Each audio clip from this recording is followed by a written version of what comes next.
지난주에 창조의 부분에 대해서 말씀을 드렸고요. 창조의 마지막 날이 여러분 아시는 대로 이제 안식입니다. 자, 이제 창세기 2장을 펴시기 바랍니다. 창세기 2장을 펴시고 창세기 2장 1절에 보면 천지와 만물이 다 이루어지니라. 하나님이 그가 하시던 일을 일곱째 날에 마치시니 그가 하시던 모든 일을 그치고 일곱째 날에 안식하니라. 하나님이 그 일곱째 날을 복되게 하사 거룩하게 하셨으니 이는 하나님이 그 창조하시며 만드시던 모든 일을 마치시고 그날에 안식하셨습니다. 그렇게 말씀하셨습니다. 그래서 이제 마지막 날이 이제 안식일이죠. 지금의 계산으로 한다면 금요일 해질 때부터 토요일 해질 때까지를 안식일이라고 보시면 되겠습니다. 물론 이제 그 안식일의 개념이 유대인들에게는 굉장히 중요하고 소중합니다. 목숨을 걸고 지키는 규칙이죠. 저는 그게 참 대단한 믿음의 모습이라고 생각합니다. 우리도 사실은 이 안식일 부분에 대해서는 이제 첫 번째 우리가 이제 정리를 하고 가야 될 부분이 왜 우리는 안식일을 지키지 않는가 하는 것이죠. 여러분 우리는 주일을 지킵니다. 그런데 이제 안식일과 주일의 논쟁의 두 가지를 여러분들이 이해를 하셨으면 좋겠는데요. 이제 주일이라고 하는 개념이 또 안식일이라고 하는 개념 자체가 날 하루를 특정하게 어떤 구별하는 그런 의미가 있죠. 그런데 이제 예수님 시대에 신약 시대에 오면서 그런 부분들에 대해서 정확하게 이제 역사적으로 확실하게 이제 변경된 부분이 있는 것이죠. 그러니까 원래 예수님도 유대인이셨고 그리고 우리 기독교 출발이 유대교죠. 거기서 출발했는데 결국은 신약 시대에 예수님께서 오시고 또 그런 과정 가운데 그 새로운 기독교가 시작이 됩니다. 그때에 예수님을 믿고 예수님을 받아들이는 이 과정이 있었죠. 그러니까 율법으로 구원을 받을 수 있다고 생각했던 골수 유대인들과 또 사도 바울을 통해서 이제 예수 그리스도를 통해서 예수 그리스도가 우리의 구원의 근본이 되신다라고 하는 이것들이 항상 부딪히게 되죠. 그래서 율법이냐 은혜냐 이렇게 자꾸 부딪히게 되는데요. 결국은 예수님께서도 요한복음에서 굉장히 충격적인 말씀을 하시죠. 이 성전을 헐라. 여러분 성전은 여러분 아시는 대로 율법의 아주 그 대표적인 어떤 모습이죠. 율법 그러면 성전이고 성전이 곧 율법입니다. 왜냐하면 율법의 모든 것들이 생활 속에서도 지키지만 결국은 성전 안에서 이루어져야 그 율법이 완성되기 때문이죠. 그런데 예수님께서는 그 성전을 헐라고 말씀하십니다. 그러니까 성전을 통해서 하나님께로 가던 모든 방법들을 예수님께서 그것이 아니다. 이제 성전이 악하다는 것이 아니라 성전을 통해서 하나님께로 가던 시대는 예수 그리스도께서 이 땅에 오심으로 말미암아 끝났다라고 선언하시고요. 그리고 나서 성전을 헐라라고 말씀하셨을 때 사람들이 아니 이게 46년 동안 지금 성전을 지금 만들고 있는데 당신 무슨 소리야? 라고 이야기했을 때에 그 성전은 자신의 육체, 즉 다시 말해서 십자가에 죽으시고 부활하실 때 그 3일 동안 내가 일으킨다. 3일 만에 내가 다시 성전을 세우겠다라고 하셨을 때는 예수님 자신을 가르치신 것이고요. 가르친 것이고요. 그 다음에 그렇게 성전을 헐라 내가 3일 만에 다시 세우리라라고 이제 성전의 제사를 통한 성전의 율법을 통한 구원이 아닌 하나님의 아들 예수 그리스도를 믿는 믿음으로 구원을 받는다고 하는 것을 상징적으로 선언하시고 그 다음에 누가 찾아오는가 하면 여러분 잘 아시는 대로 니고데모가 찾아오죠. 그리고 니고데모에게 예수님께서 그 니고데모가 충격적인로 이게 무슨 소리지? 어떻게 해야 되지? 라고 받아들였던 말씀이 무엇이었습니까? 물과 성령으로 거듭나지 아니하면 하나님의 나라에 들어갈 수 없다라고 말씀하시면서 거듭남의 구원을 설명하십니다. 그래서 율법이 아닌 율법이 악하다는 게 아닙니다. 율법으로 하나님께 나아갈 수 있는 사람은 이 세상에 없어서 예수 그리스도를 통한 구원을 선포하게 되신 것이죠. 그래서 율법의 중심에서 예수님 중심으로 변화되게 되고, 그리고 이제 역사가 흐르면서 자연스럽게 안식일이 아닌 주일에 예수님께서 부활하신 그 날을 기념하고, 그리고 그 날에 모이고 떡을 떼고 선창식을 하고, 이런 자연스러운 과정들이 생겨나게 되는 것이고요. 또 이제 골로새서 2장 16절 17절 말씀을 함께 띄워 드릴 텐데요. 그러므로 먹고 마시는 것과 절기나 초하루나 안식일을 이유로 누구든지 너희를 비판하지 못하게 하라. 이 말씀에 보시면 이제 골로새 교회는 이방인 교회죠. 물론 거기 유대인들도 섞여 있습니다만은 이방인들이 예수를 믿고 이제 그런 것들 때문에 늘 갈등이 생긴 것입니다. 여러분, 그 사도 바울이 1차 전도 여행을 하고 예루살렘에 갔을 때에 이 이방인 신자들을 어떻게 해야 되지? 라고 격렬한 논쟁이 벌어집니다. 그때 여러분 성경을 보시면 바리새파 중에, 그러니까 바리새인들 중에 예수 믿게 된 사람들이 우리와 똑같이 하게 해야 된다. 우리와 똑같은 옷을 입고, 그냥 띄워놓으세요. 그냥 우리와 똑같은 옷을 입고, 그리고 우리와 똑같이 율법을 따라가야 된다라고 강력하게 주장하게 되죠. 이제 그래서 이제 사도 바울이 복음을 전하면 율법주의자들이 와서 그렇게 하면 안 돼. 안식일 지켜야 되고, 뭐 초하루 지켜야 되고, 이건 먹어야 되고, 저건 막지 말아야 되고, 이런 것들을 굉장히 공격했던 것이죠. 그래서 그러므로 먹고 마시는 것과 절기나 초하루나 안식일을 이유로 너희를 비판하지 못하게 하라. 그러니까 이 안식일 문제가 이제 그 1세기 교회 성도들에게 굉장히 심각한 문제였고, 그것들 때문에 이제 공격을 당하거나 교회가 어려움을 겪었다는 사실을 이 말씀을 통해서 알게 되죠. 그래서 안식일을 이유로 누구든 너희를 비판하지 못하게 하라. 17절 말씀이 굉장히 중요한데요. 이것들은 장래일의 그림자이나 몸은 그리스도의 것이니라 라고 말씀하고 있는 것이죠. 자, 그렇게 본다면 이미 사도 바울을 통해서 안식일은 누구를 보여주는 것인가 하면 예수 그리스도를 보여주는 것입니다. 그래서 모든 것의 중심이 예수 그리스도가 되고요. 예수님께서 이 땅에 오시면서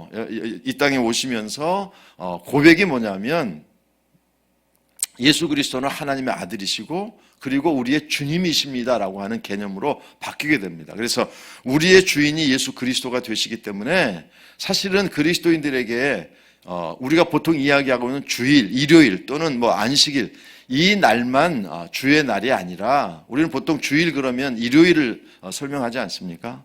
근데 예수 믿는 사람들에게 사실은 모든 날이 주의 날이죠. 그러니까 월요일부터 토요일까지는 나의 날이고 일요일만 주님의 날이 아니라 모든 날이 주님의 날이라는 것이죠. 그렇기 때문에 우리가 이 안식일의 개념을 조금 폭넓게 이해하는 것이 좋겠고요.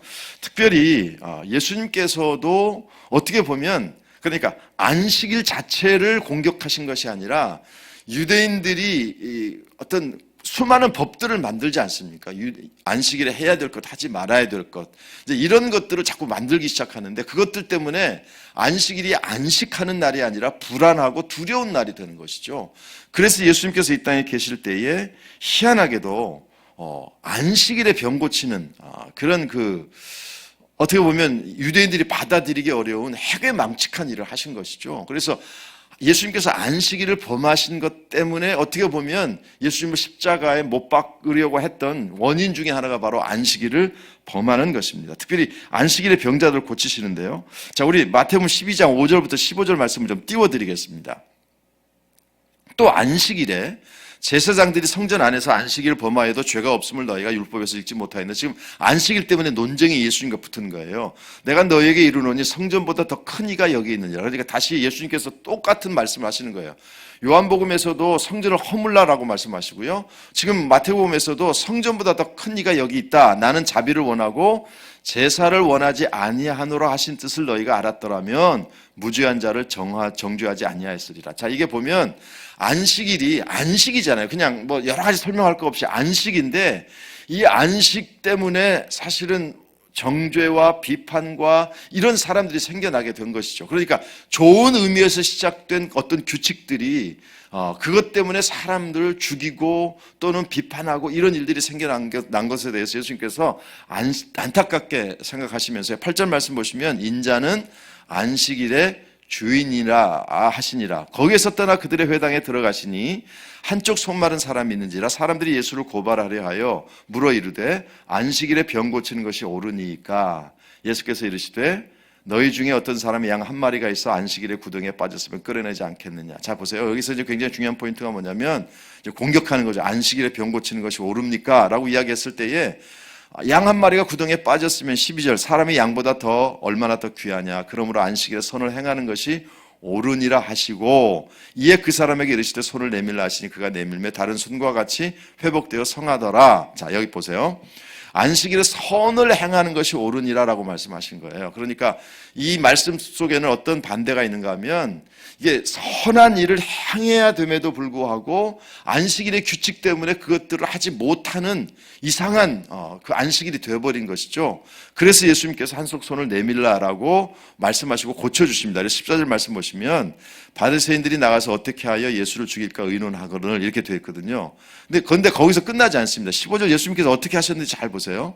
예수께서 아시고 거기를 떠나가시니 많은 사람이 그를 따르는지라 예수께서 그들의 병을 다 고치시고 이렇게 되어 있습니다. 그러니까 이 성경에 안식일에 병 고친 사건들이 기록이 되어 있죠. 근데 기록된 것 이외에도 15절 끝에 가면 예수께서 그들의 병을 다 고치셨다라고 말씀하거든요. 그러니까 그들의 병을 고치신 이 날이 안식일이었다라고 하는 사실을 우리가 볼 수 있게 되는 것이죠. 그렇기 때문에 우리가 안식일의 문제는 특별히 여기 오늘 예수님께서 말씀하신 것처럼 안식일의 주인이 예수 그리스도인 것이죠. 그래서 이제 안식일은 이제 우리가 어떤 날, 요즘은 우리가 이제 일요일, 주일에 교회 나오고 예배 드리고 하는 것이 굉장히 중요한 것인데요. 이제 그런 의미에서 보면 우리가 그 안식의 개념, 하나님께서 안식하신 것은 하나님이 피곤해서 쉬신 게 아니거든요. 하나님은 전능하시기 때문에 6일 동안 내가 창조했더니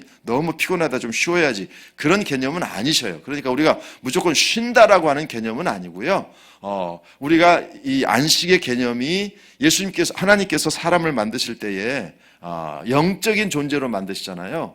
영적인 존재로 만드실 때에 그 영적인 존재가 하루는 누구와 연결된 삶을 초점을 맞추고 살아야 되는가 하면 하나님 아버지와 초점을 맞추어서 영적인 삶에 집중하는 날이 분명히 있어야 된다. 그러니까 6일 동안 영적인 날이 아니다라는 말씀이 아니라 6일 동안은 하나님께서 말씀하신 대로 자연 속에서 우리의 생활 속에서 생육하고 번성하고 이런 삶을 사는 것이 우리에게 맡겨진 하나의 사명이라면 그 사명 중에 하루는 하나님께 집중하고 예배하는 것이 너무나도 중요하다. 그래서 우리가 이 일요일에 어쨌든 하나님께 드리는 정확한 예배하고 하나님께 드리는 집중하는 시간이 우리에게 분명히 있어야 된다. 이 사실을 여러분들이 분명히 아셨으면 좋겠고요.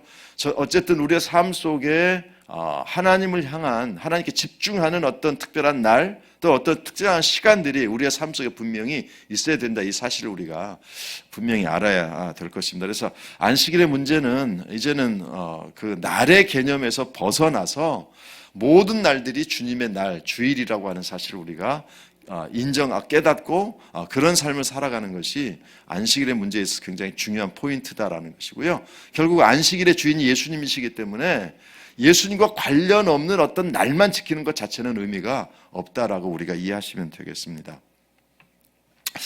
어떤 분이 질문을 하셨는데 우리 집에서 키우던 그 반려동물들도 죽으면 천국 갑니까? 이제 이런 질문이었습니다. 그래서 저도 가만 생각해 보니까 저희 집에서 키우던 강아지가 15년 사시고 돌아가셨거든요. 그때 제가 임종을 마지막에 이제 돌아가신 그 순간에 제가 임종을 했는데요. 그때 지금 생각해 보면 그게 맞는 행동인지 잘 모르겠습니다만은 제가 찬송도 불러주고 기도도 해주고 그랬거든요. 그러면서 제가 얼떨결에 천국에서 만나자 그렇게 얘기했는데 우리 키우던 반려견 그 이름이 스콜트였는데요. 세상을 떴어요. 과연 동물들도 천국에 갈 수 있을까? 이제 이런 질문인데 대답은 잘 모르겠습니다. 그러나 이제 우리가 보통 우리의 개념이 이런 것이거든요. 우리의 육체가 이 세상에서 모든 것들을 정리할 때에 우리의 육체는 흙으로 돌아가고 우리 안에 부어주신 영이 하나님의 나라로 간다는 개념이거든요. 그렇게 본다면 하나님께서 천지를 창조하실 때 사람에게만 생기를 불어넣으십니다. 그렇기 때문에 분명히 동물들도 정신은 있고 마음은 있죠, 분명히.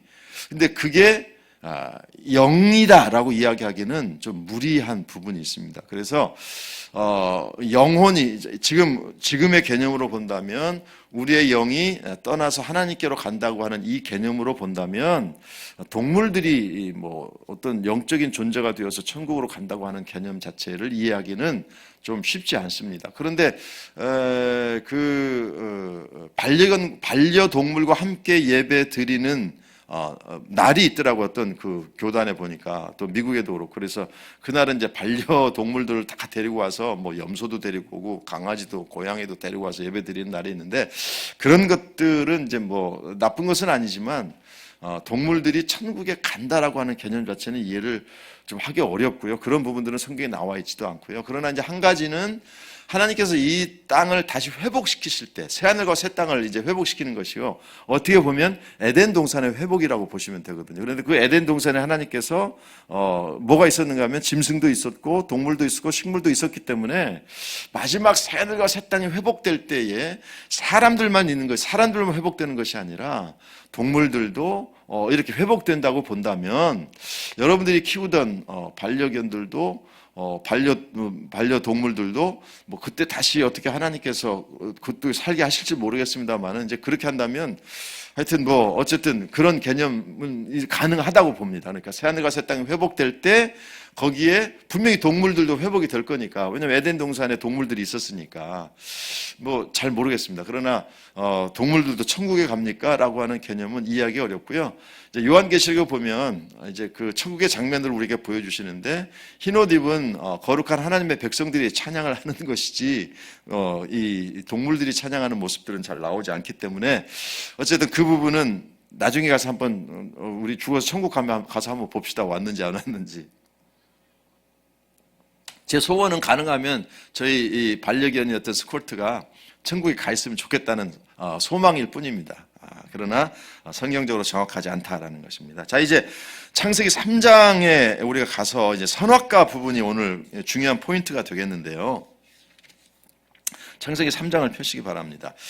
자, 창세기 3장에서는 창세기 1장부터 11장까지는 시작의 부분이라고 모든 것들의 기원, 모든 것들의 시작이라고 말씀드렸죠. 자, 이제 3장에 오면 죄의 시작이 됩니다. 이제 우리가 가장 이제 안타까워하는 부분이 이제 선악과입니다. 선악과. 왜 하나님께서 선악과를 만드셨을까? 그래서 많은 사람들이 공격하기를 하나님 참 웃기신다. 아니, 선악과를 만들지 말지. 또 선악과 따먹을 거 다 알았던 거 아니야? 왜 일부러 죄짓게 하고 참 이해하지 못하겠다라고 하는 반응들이 상당히 많습니다. 물론 왜 하나님께서 선악과를 만드셨는지 그 부분에 대해서는 정확하게 잘 알 수가 없어요.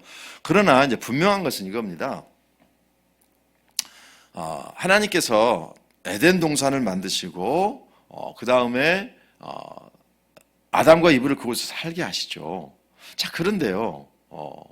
아담과 이브에게 주신 것들이 너무나도 풍성합니다. 너무나도 풍성해요. 그러니까 그 에덴 동산에 먹을 게 선악과 하나만 있었다. 그래서 선악과를 따먹을 수밖에 없었다. 이렇게 된다면 하나님께서 가혹한 하나님이시죠. 그런데 여러분 성경 읽어보시면 알겠지만 에덴 동산은 선악과 위에는 모든 것들이 다 악하고요. 모든 것들이 다 선하고요. 모든 것들이 다 풍성합니다. 모든 것들이 풍성해요. 그 선악과 자체도 악한 나무가 아니에요.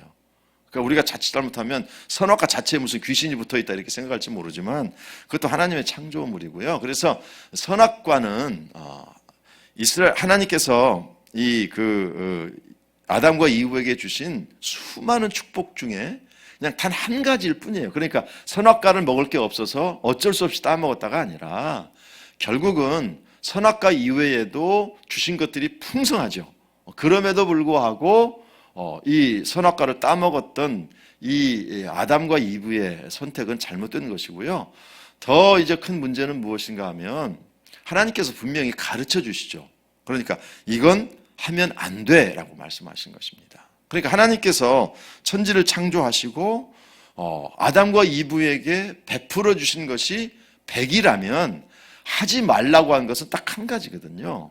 그러니까 그리고 하나님께서 그걸 분명히 가르쳐 주신 것은 하면 안 돼라고 말씀하시는 것이죠. 그러니까 그 아담과 이브가 뭐 그렇게 핑계를 대거나 할 수 없는 것이고요. 그렇기 때문에 선악과를 왜 만들었는가 하는 부분은 저도 정확하게 잘 알 수가 없죠. 하나님께서 만드신 거니까 알 수가 없지만 분명한 것은 두 가지를 우리가 분명히 볼 수 있어야 되는데, 하나는 뭐냐면 너무나도 풍성해요. 선악과가 아니면 할 수 없, 이게 아니고요. 그것 외에도 너무나도 풍성한 것들이 주어졌죠. 그리고 또 하나님께서 분명하게 가르쳐 주십니다. 너 그거 따먹으면 안 돼 라고 말씀하신 것이죠.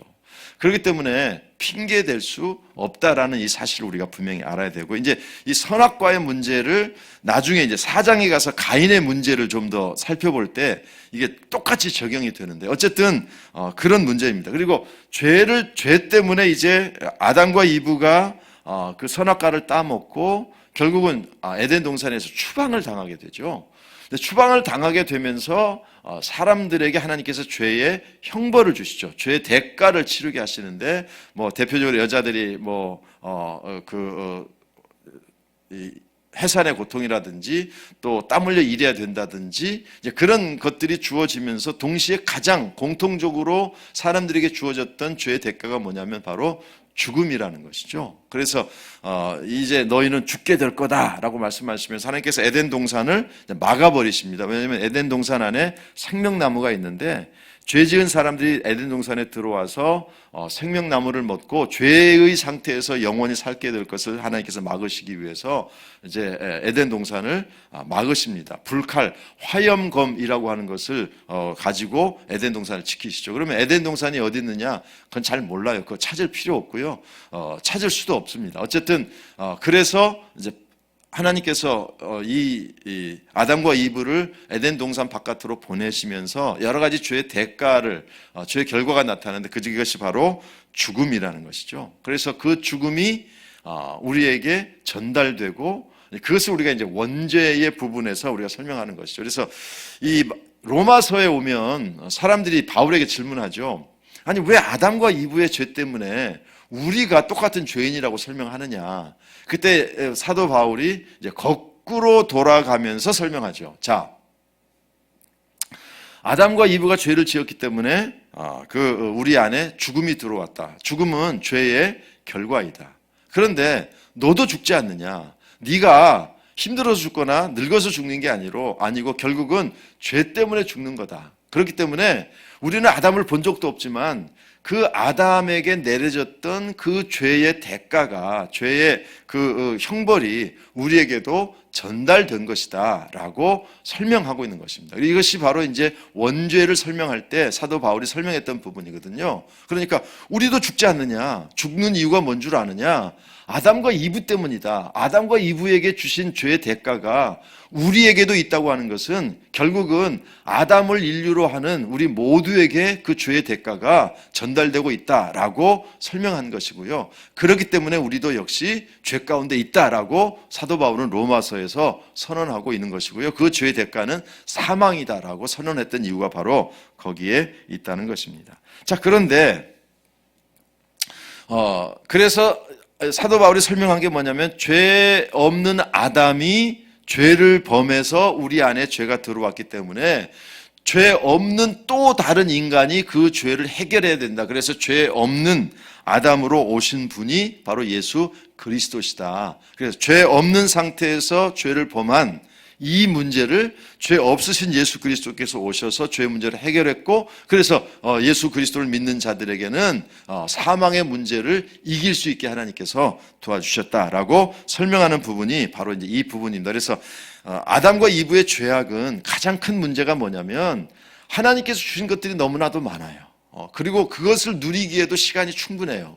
그럼에도 불구하고 한 가지 하나님께서 허락하지 않은 것들을 선택한 것, 이것이 하나님의 책임이 아니라 아담과 이브의 책임이 분명하다라고 하는 사실이고요. 또 하나님께서 그렇게 하면 안 돼라고 분명하게 선언하셨기 때문에 그 말씀을 따르지 못한 것이 잘못된 것이다라는 것이고요. 결국은 그것 때문에 죄의 대가로 죽음이 들어오게 되고 그 죽음이 이제 우리의 삶 속에 지금도 흐르고 있기 때문에 역시 우리도 똑같은 죄인의 범주 안에 들어간다. 그런데 그 죄인의 범주, 죄인의 문제를 해결하기 위해서 죄 없으신 예수 그리스도께서 이 땅에 오셨다라고 설명하고요. 그래서 여러분 이제 3장 21절로 한번 가보시기 바랍니다. 3장 21절 보시면 이제 띄워드릴 텐데요. 여호와 하나님이 아담과 그의 아내를 위하여 가죽옷을 지어 입히시니라 이렇게 되어 있거든요. 여기서 가죽옷을 지어 입히시려면 동물이 죽어야 되죠. 동물이 죽으려면 동물이 피가 흘려야 됩니다. 그러니까 죄를 범한 아담과 이브를 위해 가죽옷을 지어 입히시기 위해 어떻게 해요? 동물이 죽거든요. 그래서 이 상징이 뭐냐면 죄인을 위해 어떤 그 희생하는 어떤 존재가 있다라고 하는 것을 보여줍니다. 그래서 이 창세기 3장 21절을 많은 사람들이 원시복음 또는 원복음이라고 이야기합니다. 예. 이제 그렇게 본다면 하나님께서는 그 아담과 이브를 보호하시기 위해 죄 없는 동물이 희생당하는 이 패턴이 에덴 동산에서 창세기에서 등장하게 되고요. 결국은 이것들이 중심이 되어서 나중에 예수 그리스도께서 이 땅에 오시게 되는 것입니다. 자, 오늘은 이 죄의 문제를 주로 좀 다루려고 하는데요. 그래서 3장에 이제 죄가 사람들의 삶 속에 들어오게 되고요. 이제 4장으로 한번 가보십시다. 4장 1절로 가보시면 아담이 그의 아내 하와와 동침하며 하와가 임신하여 가인을 낳고 이르되 내가 여호와로 말미암아 득남하였다 하노라. 그가 또 가인의 아우 아벨을 낳았는데 그렇게 말씀하고 있지 않습니까? 그래서 여러분 아담이 결국 누구를 낳게 되는가 하면 가인과 이제 아벨을 낳게 됩니다. 이제 가인과 아벨을 낳았는데 여러분 우리가 이제 특별히 4장 1절 좀 조금 다른 이야기입니다만은 우리가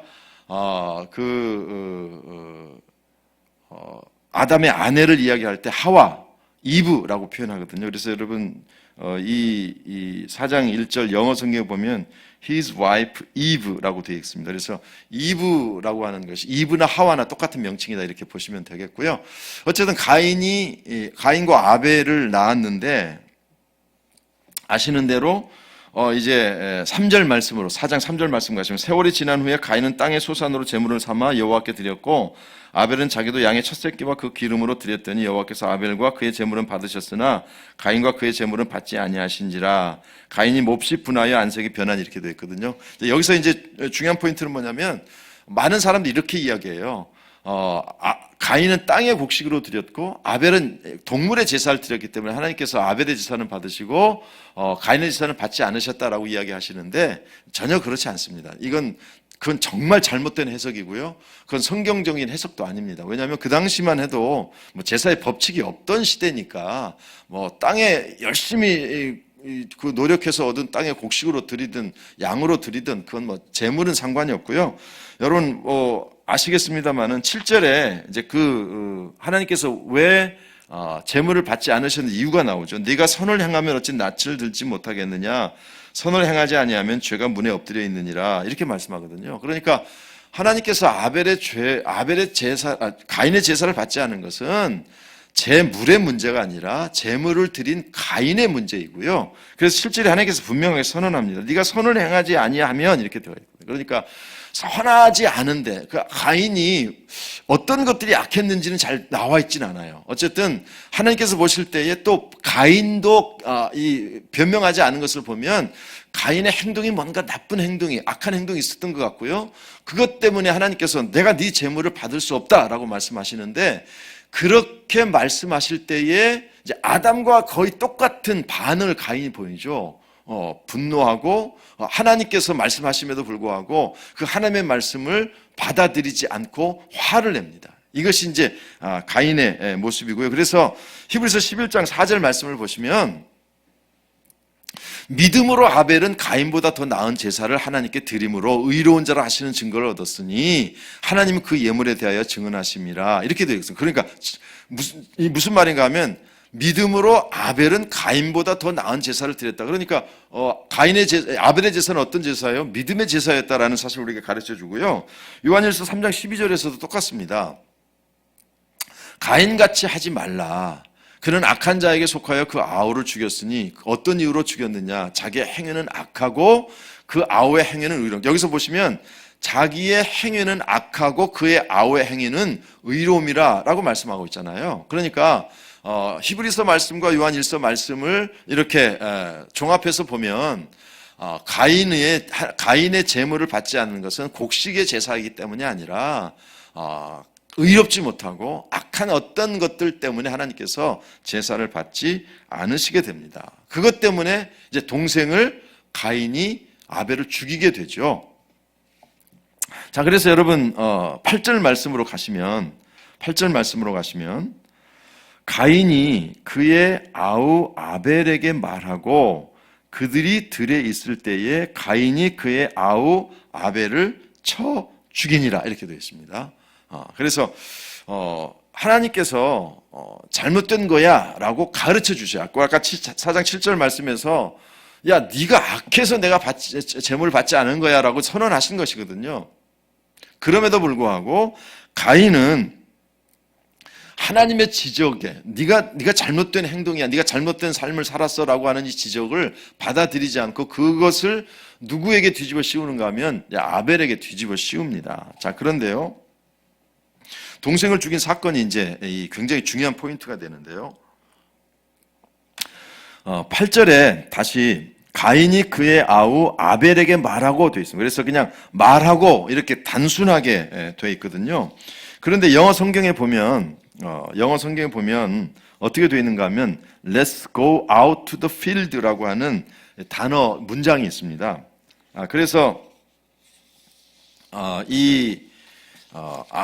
가인이 아벨을 데리고 갈 때에 그냥 말하고 되어 있으니까 우리 한국말 성경에는 가인이 그의 아우 아벨에게 말하고 이렇게 되어 있거든요. 그러니까 이게 뭐야? 라고 되는데 거기에 보면 말하고에 그 일이라고 써져 있을 겁니다. 성경에. 그죠? 그 일 밑에 보면 설명이 나와 있죠. 뭐라고 나와 있습니까? 고대 역본들에 의하면 우리가 들로 나가자가 있음 이렇게 되어 있거든요. 그러니까 이 원래 역본에는 뭐가 있는가 하면 Let's go out to the field. 우리가 들로 나가자. 그러니까 말하고라고 하는 단순한 단어가 아니라 우리가 들로 나가자라고 이렇게 설명합니다. 그런데 이 들로 나가자라고 하는 부분들을 이제 성경학자들이 설명을 하면서 이렇게 설명해요. 이미 계획하고 있었다라는 거예요. 계획하고 있었다. 그러니까 그날 우연히 우리 바깥에 우리 들에나 나갈까? 이게 아니고 가인은 이미 아벨을 죽이려고 계획하고 있었다는 거예요. 그래서 Let's go out to the field라고 하는 것은요. 무슨 의미인가 하면 자기가 아벨을 죽이기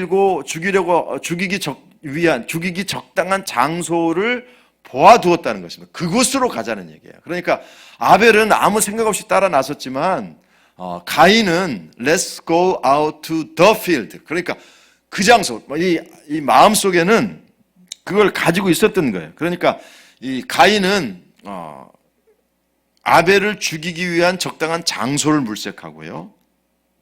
그래서 NIV 주석에 보니까 이렇게 되어 있더라고요. 어떻게 설명하고 있는가 하면 이미 가인은 아벨을 죽이기 위해 의도적으로 속임수를 의도적으로 속이는 거다. 그러니까 Let's go out to the field라고 하는 이 이야기할 때 아벨은 아무 생각 없이 따라 나섰지만 이미 가인의 마음 속에는 아벨을 죽이기 위한 계획을 가지고 있었고 그리고 동생을 야비하게 속인 거다라고 설명하면서 그래서 Let's go out to the field라고 이야기를 할 때에 그 장소를 보아두었고요.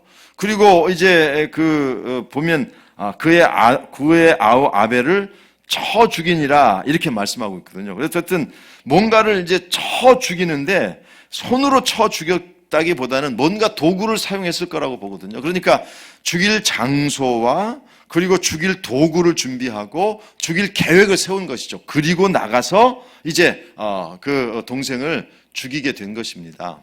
자, 여기서 이제 중요한 포인트예요. 죄의 전형적인 모습이 바로 가인에게서 나타납니다. 가인은 하나님께서 말씀하셔요. 너의 행동이 잘못됐다라고 가르쳐 주셨거든요.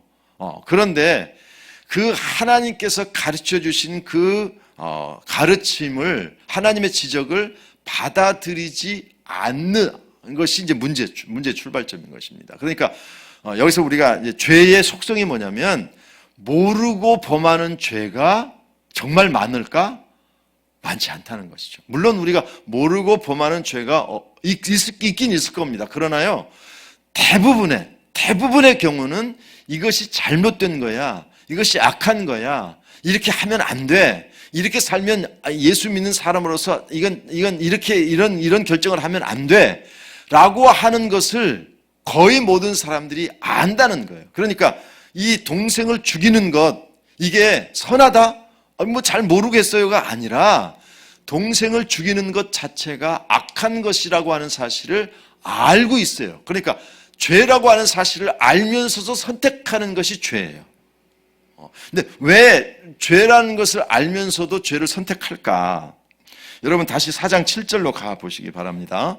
다시 4장 7절로 가보시면 이렇게 되어 있어요. 네가 선을 행하면 어찌 낯을 듣지 못하겠느냐.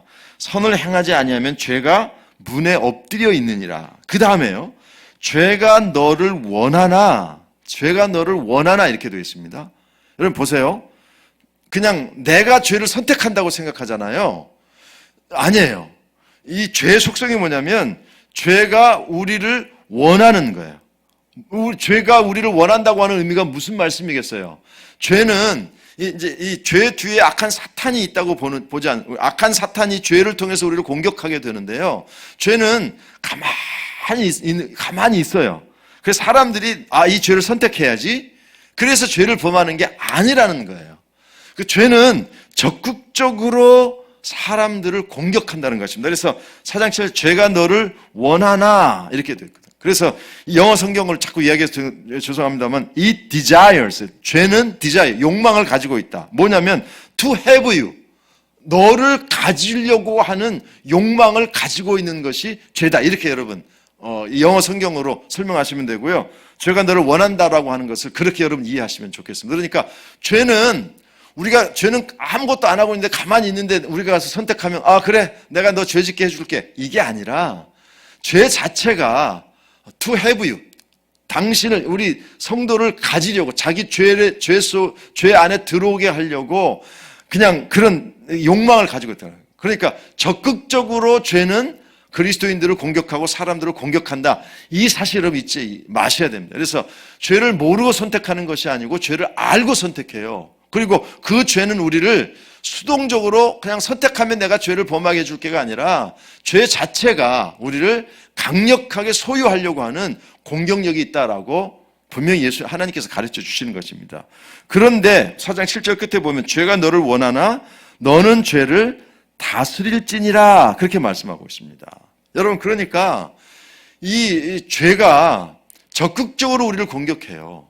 그리고 그 죄를 우리가 선택하게 되는데, 중요한 포인트는 뭐냐면 이 죄를 우리가 선택하지 말아야 돼요. 이 죄를 다스릴 건가 아니면 죄에 의해 다스림을 받을 것인가, 이 문제가 죄에 있어서 굉장히 중요한 포인트가 되는 것입니다. 그런데 이걸 받아들이면 그 다음부터는 그 죄를 받아들이면 죄가 처음부터 죄의 어떤 행동으로 드러나는 것이 아니고요. 자, 왜 let's go out to the field, 이미 계획하고 있었다, 장소를 보아두었다, 쳐 죽일 어떤 도구를 마련했다, 죽일 시간을 정했다. 왜 그런 설명을 했을까요? 그 이유가 뭐냐면 그 가인의 마음 속에 그 살인을 향한 시간들이 있었다는 것이죠. 살인을 계획하고 죽이려고 하는 마음이 있었고, 그러니까 하나님께서 자기의 제사를 들이시지 않자마자 동생을 죽인 것이 아니라 그때 이미 그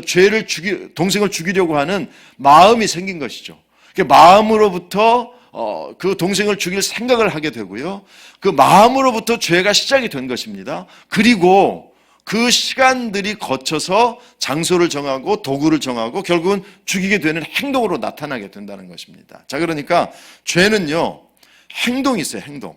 그 죄의 행동이 있는데 그 행동의 전까지는 죄를 생각하고 죄를 묵상하고 죄를 마음속에서 발전시키고 구체적인 계획으로 나아간다는 것입니다. 그러니까 죄는 출발점이 어떻게 보면 이 죄도요, 욥기에 나오는 그 법칙과 똑같습니다. 내 시작은 미약하나 나중은 창대하리라.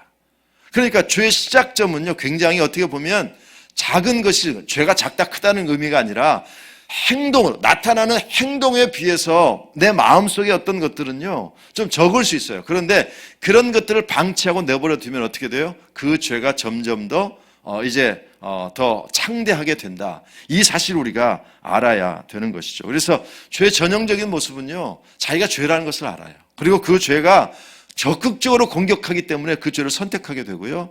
그리고 그 죄를 마음속에 품고 묵상하고 그리고 죄를 생각하다가 결국은 어떤 결정적인 순간에 행동으로 드러나게 되는 것입니다.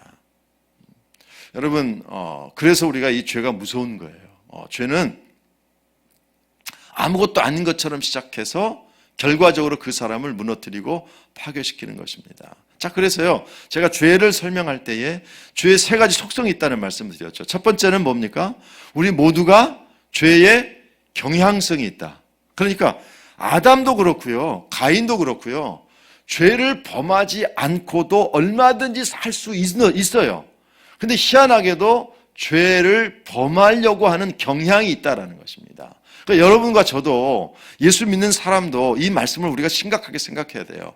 예수 믿는 것 자체가 죄 문제가 해결된 것이지만 죄를 선택하는 것은 이런 죄 쓴뿌리가 우리 안에 남아요. 죄의 경향성이 남아있기 때문에 조심하고 주의해야 된다는 것이고요. 또 하나는 죄의 경향성만 있는 것이 아니라 죄의 가능성이 있어요. 그러니까 우리 모두는 죄에 대한 생각을 품을 뿐만 아니라 그것을 선택하고 죄를 범하는 가능성을 가지고 있습니다. 그리고 무서운 것이 뭐냐면 죄는 한 번 달라붙으면 떠나지 않아서, 그래서 죄의 고착성이라고 이야기하는데요. 이게 무서운 것입니다. 그러니까 한 번 죄를 선택하면 두 번, 세 번이 되고요, 잘 떨어지지 않습니다. 그래서 죄는 모양이라도 버려야 될 이유가 바로 거기에 있는 것이죠. 그렇기 때문에 여러분, 우리가 죄의 문제를 절대 가볍게 생각해서는 안 됩니다. 가끔 이런 분들이 있어요. 이제 알코올 중독이 있으신 분들 있잖아요. 알코올 중독이 있으신 분들이 이제 그런 기관에 나가거나 또 그런 모임에 가서 이제 치료를 받습니다. 그래서 술을 끊게 되고요, 술로부터 자유롭게 되죠. 그런데요, 그 알코올 중독에 걸렸다가 결국은 이제 또 다시 알코올을 손대는 사람들이 있어요. 근데 출발점이 뭔지 아세요? 한 잔이에요, 한 잔. 왜냐하면 예를 들어서 1년 동안 나 술 한 잔도 안 마셨어.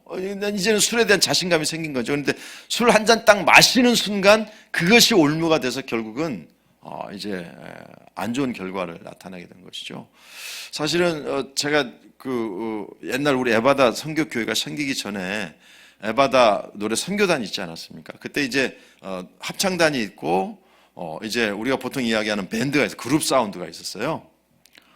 그때 이제 그룹 사운드를 하게 된 그 원인이 어떤 성이 정씨인데요. 그분이 아주 기타의 대가예요.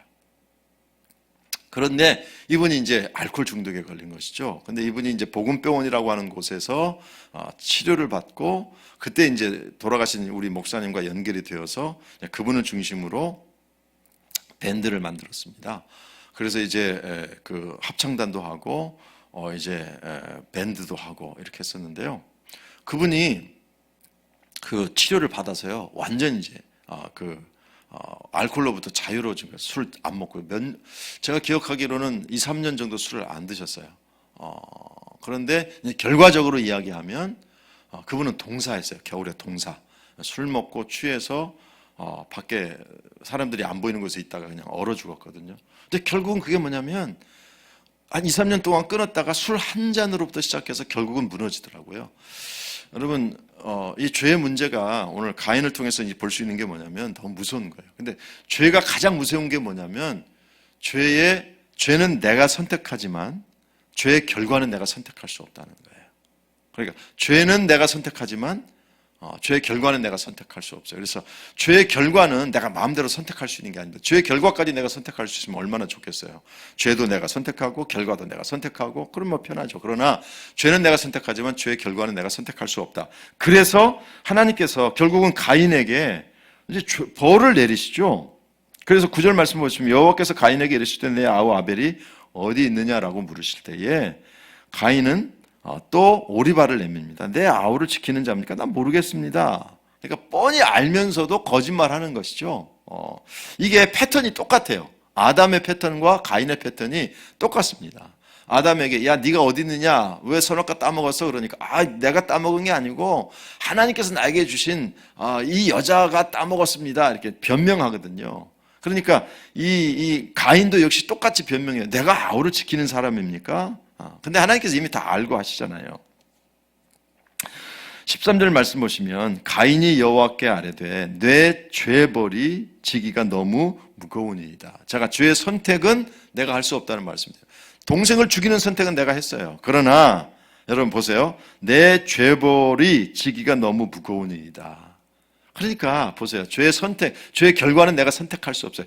그래서 죄가 무서운 것이죠. 그래서 죄를 우리가 철저하게 다스려야 될 이유가 바로 거기에 있다는 것입니다. 그런데 하나님께서는 참 희한하신 분이에요. 4장 15절로 가보시면 여호와께서 그에게 이르시되 그렇지 아니하다. 가인을 죽이는 자는 번을 7배나 받으리라 하시고 가인에게 표를 주사 그를 만나는 모든 사람에게서 죽음을 면하게 하시니라 이렇게 되어 있습니다. 가인에게 표를 주셨다. 이건 진짜 잘 모르겠어요. 무슨 표를 주셨는지, 왜 또 가인에게 표를 주셔서 다른 사람들이 가인을 죽이지 못하도록 하셨는지 이게 이제 이해가 되지 않습니다. 어떻게 보면 이게 뭐니 죄 지은 사람을 결국은 하나님이 뭐 다 봐주시네 뭐 이렇게 생각할지 모르지만 어떻게 보면 이게 왜 하나님께서 가인을 보호하셨는지는 잘 모르겠어요. 설명이 안 나와 있으니까 설명이 나와 있지 않기 때문에 왜 하나님께서 표를 주시고 그 표는 도대체 뭘까? 어디에 표를 주신 걸까? 표식은 뭘까? 뭐 이렇게 말씀하시는데 가인에게 어쨌든 무슨 표를 주신 건 맞아요. 그런데 아마도 우리 생각에는 사람들 보이는 데다 줬을 거라고요. 보이는 데다 줬을 거라고. 어쨌든 그 당시에 의상이 어떤 상황이었는지 잘 모르겠습니다만은 보이는 곳이라면 얼굴이라든지 뭐 하여튼 사람들이 보여야 되니까 주로 이제 얼굴 부분에 어떤 표가 있을 거라고 생각하죠. 뭐 보이지 않는 부분에 표를 주면 사람들이 그걸 표를 봐야 가인을 죽이지 않을 텐데 하여튼 뭐 얼굴 쪽에 표가 있을 거라고 생각이 되고요. 그 표를 주셔서 하나님께서 가인을 보호하신 것이죠. 그런데 그 표가 어떤 것인지 잘 모르고요. 어쨌든 왜 가인을 보호하셨는지 잘 모르게 됩니다. 그러나 중요한 포인트는 뭐냐면 표를 주셨기 때문에 죄가 용서된 건 아니에요. 죄가 용서된 게 아닙니다. 결국은 가인은 죄 가운데 살아가게 되고요. 그 다음에 16절 말씀해 보시면 가인이 여호와 앞을 떠나서 에덴 동산 쪽 놋 땅에 거주했다 이렇게 설명하고 있습니다. 그래서 결국은 가인은 여호와 앞을 떠나게 되고요. 에덴 동산 놋 땅에 거하게 되는데 이 놋이라고 하는 장소는 정확하게 어딘지 몰라요. 그런데 놋이라고 하는 이 자체가 이리저리 떠돌아 다닌다라고 하는 의미거든요. 그렇기 때문에 우리가 이제 이 죄의 문제를 얼마나 심각한 건지를 좀 볼 수가 있으면 좋겠습니다. 죄는요, 우리가 선택하는 거예요. 핑계 댈 수 없습니다. 왜 우리가 죄를 선택하게 되는가 하면 우리의 죄성도 있지만 죄는 우리를 소유하려고, 우리를 공격하려고 하는 강력한 어떤 그런 문제를 가지고 있거든요. 그렇기 때문에 우리가 조심해야 될 게 뭐냐면 죄는 모양이라도 버리는 이런 그 영적인 그 우리의 자세가 필요합니다. 그래서 왜 우리가 기도해야 돼요? 왜 우리가 평상시에 예배 드려야 돼요? 왜 우리가 하나님의 말씀을 붙잡아야 돼요? 그 이유가 뭐냐면 여러 가지 영적으로 하나님과 교제한다 여러 가지 이유가 있지만 이 죄와의 전쟁에서 이기려면 학력, 경력, 재력 이거 가지고 되는 게 아니고요. 영역이 있어야 되는데 그 영역은 우리가 하나님과 연결된 그런 영적인 힘을 공급받을 때에만 우리가 이 영적인 힘으로 죄를 이길 수 있기 때문이죠. 그래서 여러분 우리가 성경을 공부하거나 또 기도하거나 이런 것들 절대 가볍게 생각하지 마십시오. 이런 것들이 가벼워지면 결국 우리가 죄 때문에 넘어지고 쓰러질 수 있게 되기 때문이죠. 그리고 그 죄는 시작은 미약해요. 여기서부터 처리해야 되는데 그런 것들을 허용하고 내버려 두면 결국은 죄의 행동으로 드러나게 된다라는 사실이고요. 그 모든 가능성이 우리에게 있다. 그러니까 성경은 우리에게 선언하지 않습니까? 예수님 한 분 이외에는 예수님만 죄가 없으시고 우리 모두는 죄인이다라고 선언하고 있기 때문에 절대 교만하지 마십시오. 자만하지 마십시오. 그래서 섰다고 생각하는 사람이 자꾸 넘어지는 이유가 바로 거기에 있는 것입니다. 그래서 여러분 우리는 항상 경계 태세를 가져야 되고요. 죄가 얼마나 무서운 것인지 우리가 알아야 됩니다. 아까도 말씀드렸지만 죄는 내가 선택하지만 결과는 내가 선택할 수 없다. 그래서 죄가 무서운 것이다. 결국 하나님께서 이 가인에게 사람들로부터는 보호하게 하십니다. 사람들로부터는 보호해 주시지만 그 죄가 용서되거나 해결된 것은 아니잖아요. 결국은 떠나가게 되고요. 유리방황하게 되는 가인의 모습을 보면서 죄의 결과가 결국은 하나님과 분리시키고 그 영적으로 유리방황하는 그런 삶을 살게 만드는 것이로구나 하는 면에서는 우리가 죄가 굉장히 얼마나 심각한지를 보실 수 있으면 좋겠습니다. 사실은 오늘 4장 26절 말씀해 보시면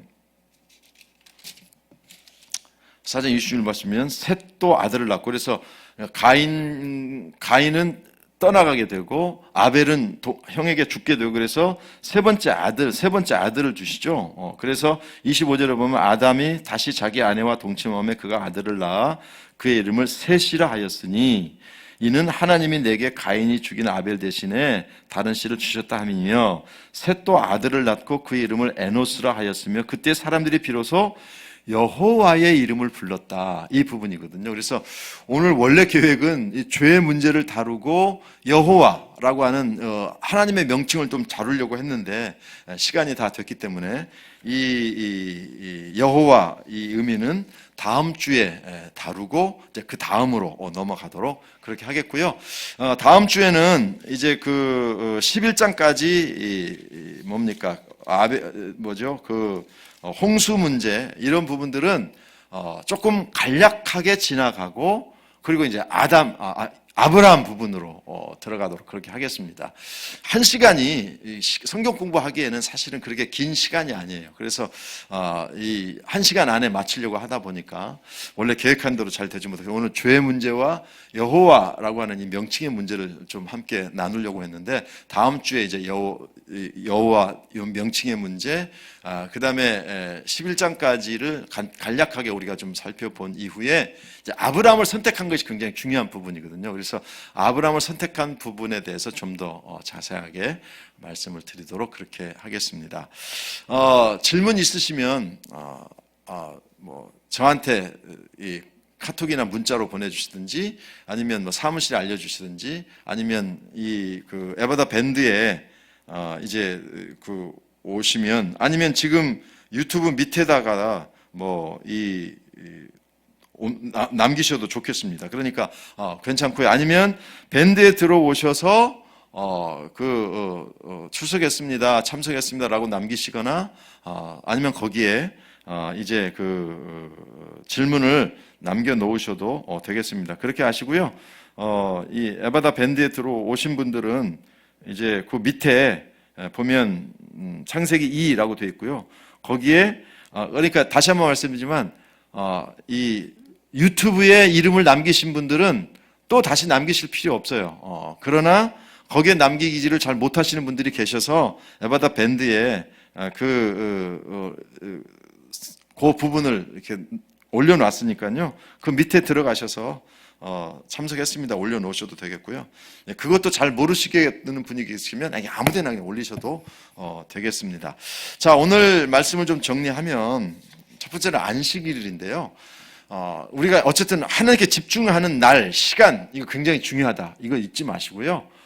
그로부터 그러니까 우리의 모든 날은 다 주님의 날이다라는 이 사실 여러분들이 분명히 아셨으면 좋겠고요. 그래서 월요일부터 토요일까지는 나의 날이고 일요일은 주님의 날이고 이런 개념이 아니라 모든 날이 주님의 날이다. 왜냐하면 우리의 삶의 주인이 예수 그리스도이시기 때문이다. 이 사실을 아셔야 되고요. 우리가 하나님과 영적인 존재이기 때문에 우리가 평상시의 삶 속에서는 우리 세상적인 또 우리에게 주신 어떤 환경 속에서 살아가야 되지만 어떤 특정한 시간들 또는 날들은 분명히 하나님께 집중하는 시간, 집중하는 날들이 우리에게 분명히 있어야 된다. 그래서 우리의 육체뿐만 아니라 우리의 영적인 안식을 분명히 하나님 안에서 누릴 수 있어야 된다. 이게 안식일의 아주 매우 중요한 개념이다. 이 사실을 말씀을 드렸고요. 죄는 얼마나 악한 것인지 얼마나 무서운 것인지를 누누이 설명드렸기 때문에 다시 설명드리지 않겠습니다.